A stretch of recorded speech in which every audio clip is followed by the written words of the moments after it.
पार्लरमध्ये जे फेशियल आपण हजारो रुपये खर्च करून आणतो, त्याचबरोबर आपल्या चेहऱ्यावर बऱ्याच वेळा त्याचा ग्लो न येता भरपूर वेळा आपल्याला रिॲक्शन बघायला मिळतात किंवा साईड इफेक्ट आपल्या चेहऱ्यावर आपल्याला बघायला मिळत असतात. त्यासाठी आज आपण घरच्या घरी तेच महागडं असं फेशियल करणार आहोत आणि अतिशय हिऱ्यासारखा किंवा डायमंड ग्लो आपल्या चेहऱ्यावर येणार आहे. त्यासाठी व्हिडिओ शेवटपर्यंत स्टेप बाय स्टेप नक्की फॉलो करा. तर या ठिकाणी आजची ही सुंदर अशी रेमेडी आपण तयार करणार आहोत. ती 2 स्टेपमध्ये आपण हे फेशियल करणार आहोत. तर त्यासाठी आपल्याला सुरुवातीला पहिली स्टेप करायची आहे, ते म्हणजे क्लिन्झिंग. तर चेहऱ्याला क्लिन्झिंग करणं खूपच जास्त गरजेचं असतं. त्यासाठी आपल्याला लागणार आहे 2 ते 3 टेबलस्पून एवढं कच्चं दूध. या ठिकाणी आपल्याला रॉ मिल्क म्हणजेच कच्चं दुधाचाच वापर करायचा आहे.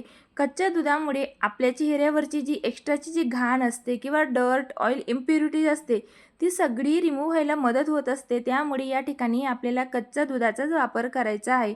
आणि या ठिकाणी नेक्स्ट म्हणजे आपल्याला लागणार आहे तांदूळचं पीठ म्हणजे राईस फ्लोअर. या ठिकाणी साधारणतः आपल्याला हाफ टेबलस्पून एवढं राईस फ्लोअर लागणार आहे.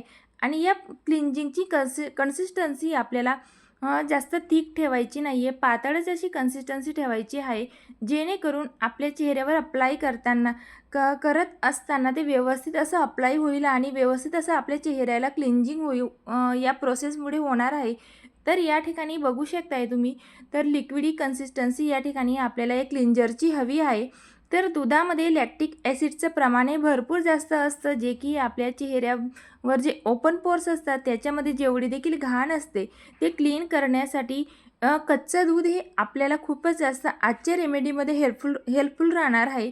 त्यासाठी या ठिकाणी आपल्याला कच्च्या दुधाचाच वापर करायचा आहे. जर का तुमच्याकडे कच्चं दूध किंवा रॉ मिल्क अवेलेबल नसेल, तर तुम्ही फ्रीजमध्ये थंड केलेलं दूध देखील या ठिकाणी यूज करू शकतात. तर चला, या ठिकाणी क्लिन्झर तर आपलं तयार झालेलं आहे. तर या ठिकाणी आता हे चेहऱ्यावर अप्लाय कसं करायचं ते बघून घेऊया. त्याआधी चेहरा स्वच्छ पाण्याने वॉश करून घ्या. कुठलीही होम रेमेडी चेहऱ्यावर अप्लाय करायच्या आधी चेहरा स्वच्छ धुणं खूप जास्त गरजेचं आहे. तर आता एक कॉटन पॅड घ्यायचा आहे किंवा एक कापूस घ्यायचा आहे. त्याच्या मदतीने आपल्याला चेहऱ्यावर हे क्लिन्झिंग अप्लाय करायचं आहे आणि पूर्ण चेहऱ्याला हलक्या हाताने सर्क्युलर मोशनमध्ये आपल्याला क्लिन्झर करून घ्यायचं आहे किंवा क्लिन्झिंग करून घ्यायचे आहे. यामुळे आपल्या चेहऱ्यावरची जेवढी देखील इम्प्युरिटीज असेल किंवा डर्ट, ऑइल असेल, ते सगळी यामुळे रिमूव्ह व्हायला मदत होत असते आणि यामुळे आपल्या चेहऱ्यावर अतिशय कोरियन ग्लास स्किनसारखा ग्लो येत असतो. तर कोरियन लोक जे असतात ते त्यांच्या स्किन केअर रुटीनमध्ये राईसचा वापर हा भरपूर जास्त प्रमाणात करत असतात. म्हणजे राईसपासून जेवढे देखील प्रोडक्ट तयार झालेले असतात किंवा घरगुती उपाय ते करत असतात, त्यामुळे त्यांची त्वचा ही खूपच जास्त काचेसारखी चमकत असते किंवा ग्लास स्किन त्यांची असते. त्यासाठी आपण जर का अशी होम रेमेडी घरच्या घरी ट्राय करून बघितली, तर आपल्याला देखील त्याचे खूपच जास्त फायदे होत असतात. त्याचबरोबर आपण कुठल्याही प्रकारच्या केमिकलचा वापर या ठिकाणी या प्रोडक्टमध्ये करत नसतो आणि होम रेमेडीज तेवढ्याच ते इफेक्टिव्ह राहत असतात. तर या ठिकाणी 2 ते 3 मिनिटासाठी क्लिन्झिंग झाल्यानंतर चेहरा थंड पाण्याने वॉश करून घ्यायचा आहे. तर बघू शकताय तुम्ही, चेहऱ्यावरची जेवढी देखील डेड स्किन होती सगळी रिमूव्ह झालेली आहे. तर या ठिकाणी चला, तर छान असा ग्लो तर आलेलाच आहे. पहिली स्टेप आपण या ठिकाणी केलेली आहे. तर नेक्स्ट स्टेप आपल्याला काय करायची ते बघून घेऊया. तर यासाठी आपल्याला एक फेस मास्क तयार करायचा आहे किंवा फेस पॅक तयार करायचा आहे. त्यासाठी आपल्याला लागणार आहे तांदूळचं पीठ म्हणजे राईस फ्लोअर. जर का तुमच्याकडे तांदळाचं पीठ नसेल, तर मिक्सरमध्ये तुम्ही तांदूळ ग्राइंड करून घ्या. पूर्ण अशी फाईन पावडर आपल्याला या ठिकाणी लागणार आहे. तर साधारणतः 1.5 टेबलस्पून एवढं तांदूळचं पीठ घेतलेलं आहे आणि यामध्ये आपल्याला 2 ते 3 टेबलस्पून एवढं आंबट दही घालायचं आहे. लक्षात ठेवा, या ठिकाणी आपल्याला आंबट दह्याचाच वापर करायचा आहे. जर का 2-3 दिवसाआधीचं दही तुमच्याकडे असेल, तर ते जास्त बेस्ट राहील, कारण यामुळे आपल्या चेहऱ्यावर जेवढे देखील डार्क स्पॉट्स असतात किंवा पिगमेंटेशन असतं ते सगळे रिमूव्ह व्हायला यामुळे मदत होत असते. तर आपल्याला यामध्ये नेक्स्ट इन्ग्रेडियंट ॲड करायचं आहे, ते म्हणजे गुलाबजल. तर गुलाबजल आपल्याला आवर्जून यामध्ये घालायचं आहे. गुलाबजलमुळे आपल्या चेहऱ्याला एक नॅचरल टोनिंग होणार आहे. आणि चेहऱ्यावर ग्लो येण्यासाठी गुलाबजल हे खूपच जास्त इफेक्टिव्ह राहतं. तर चला या ठिकाणी नेक्स्ट आपल्याला ॲड करायचं आहे ते म्हणजे मध. तर मधामुळे आपल्या चेहऱ्याला एक नॅचरल हायड्रेशन किंवा डीप हायड्रेशन व्हायला मदत होत असते. तसेच आपली चेहऱ्याची त्वचा ही नॅचरली नॅरिश होत असते. त्यामुळे या ठिकाणी मध देखील आपल्याला आवर्जून वापरायचं आहे. तर साधारणतः हाफ टेबलस्पून या ठिकाणी मी मध घातलेलं आहे आणि यानंतर आपल्याला पूर्ण 1 ते 2 मिनिटासाठी छान अशी ही फेस पॅकची कन्सिस्टन्सी म्हणजे फेस पॅक हा मिक्स करून घ्यायचा आहे. जेणेकरून सगळे जे आपण जेवढे देखील इन्ग्रेडियंट यामध्ये वापरलेले आहेत ते सगळे ॲक्टिव्ह व्हायला मदत होत असते आणि स्मूथ अशी आपल्याला ही पेस्ट तयार करून घ्यायची आहे.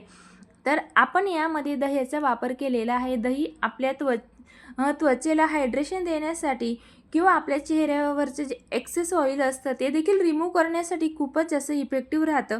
त्यामुळे या ठिकाणी आपल्याला आंबट दह्याचाच वापर करायचा आहे. तर यामुळे काय होईल की आपल्या चेहऱ्यावर जेवढे देखील डार्क स्पॉट असतील किंवा पिंपलचे डाग असतात ते सगळे रिमूव्ह व्हायला मदत होत असते. तर चला हे आपल्याला चेहऱ्यावर अप्लाय कसं करायचं ते या ठिकाणी बघून घेऊया. या ठिकाणी फेस पॅकची कन्सिस्टन्सी तुम्ही बघत असणार की थोडी लिक्विडीच या ठिकाणी ठेवलेली आहे, कारण आपल्याला या फेस पॅकने मसाज देखील चेहऱ्याला करायची आहे. कारण यामध्ये आपण मधाचा वापर केलेला आहे, त्यामुळे आपल्या चेहऱ्याला एक चांगल्या प्रकारे मसाज देखील होणार आहे. आणि तांदूळमध्ये किंवा राईसमध्ये व्हिटॅमिन B1, B3 आणि B2चं प्रमाण भरपूर जास्त असतं, जे की आपल्या चेहऱ्यावर जेवढे देखील डेड स्किन सेल्स असतात ते सगळे रिमूव्ह करायला ते खूपच जास्त इफेक्टिव्ह राहतं. त्यामुळे आपल्याला या ठिकाणी छान असं चेहऱ्याला पूर्ण फेस पॅक हा अप्लाय केल्यानंतर 3 ते 4 मिनिटासाठी हलक्या हाताने चेहऱ्याला मसाज करायची आहे. कारण तांदूळाच्या पिठामध्ये बारीक असे स्मॉल पार्टिकल्स असतात, जे की आपल्या चेहऱ्याला एक्सफोलिएट करण्यासाठी खूपच जास्त हेल्पफुल असतात. चेहऱ्यावर जेवढे देखील ब्लॅकहेड्स किंवा व्हाईटहेड असतात ते सगळे रिमूव्ह व्हायला यामुळे मदत होत असते. तर या ठिकाणी आपल्याला नाकाला आणि चिनला म्हणजे हनुवटीला चांगल्या प्रकारे 2 ते 3 मिनिटासाठी हलक्या हाताने मसाज करायची आहे. जेणेकरून सगळे ब्लॅकहेड्स आणि व्हाईटहेड्स रिमूव्ह व्हायला मदत होईल आणि त्याचबरोबर आपल्या चेहऱ्यावर ब्लड सर्क्युलेशन देखील या प्रोसेसमुळे खूपच छान प्रकारे होते आणि त्यामुळे आपल्या चेहऱ्यावर ग्लो यायला खूप सारी मदत होत असते. तर या ठिकाणी बघू शकताय तुम्ही, तर व्यवस्थित असं नाकापासून आपल्याला मसाज करत कपाळाच्या भागापर्यंत 2 बोटांनी छान अशी मसाज करायची आहे. यामुळे आपल्या नाकाला देखील व्यवस्थित असं शेप यायला मदत होत असते. तर बघू शकताय तुम्ही हलक्या हाताने आपल्याला परत बोटांना आपल्याला फेस पॅक लावायचा आहे आणि त्या फेस पॅकने आपल्याला चेहऱ्याला छान अशी मसाज करायची आहे. कारण या ठिकाणी आपण राईस फ्लोअरचा वापर केला आहे, त्यामुळे आपण मसाज करत असताना ते थोडं ड्राय होत असतं.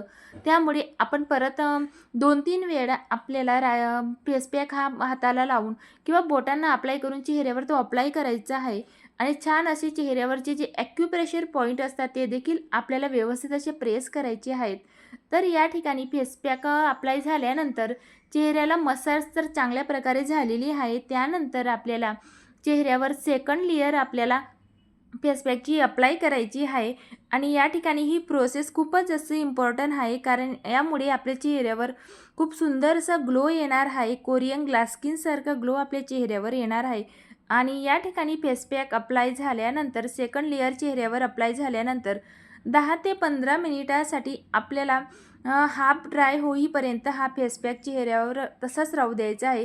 तर हा फेस मास्क तुम्ही हातापायांवर देखील अप्लाय करू शकतात. तर चला या ठिकाणी 15 मिनिट चेहऱ्यावर फेस मास्क अप्लाय झाल्यानंतर थोडाफार तो ड्राय झाल्यानंतर या ठिकाणी थंड पाण्याने चेहरा वॉश करून घ्यायचा आहे आणि या ठिकाणी ग्लो तुम्ही बघू शकतात. किती सुंदर असा ग्लो चेहऱ्यावर येत असतो. तर फेशियल झाल्यानंतर आपल्याला चेहऱ्याला स्किन केअर करायचं कधीच विसरायचं नाही आहे. त्या ठिकाणी मी रिक्विलचं मॉइश्चरायझर घेतलेलं आहे. यामध्ये हायलुरॉनिक ॲसिड आहे, जेणेकरून आपल्या त्वचेला डीप हायड्रेशन मिळत असतं. त्याचबरोबर आपल्या चेहऱ्यावरचे जेवढे देखील डार्क स्पॉट्स असतात ते देखील रिमूव्ह व्हायला मदत होत असते.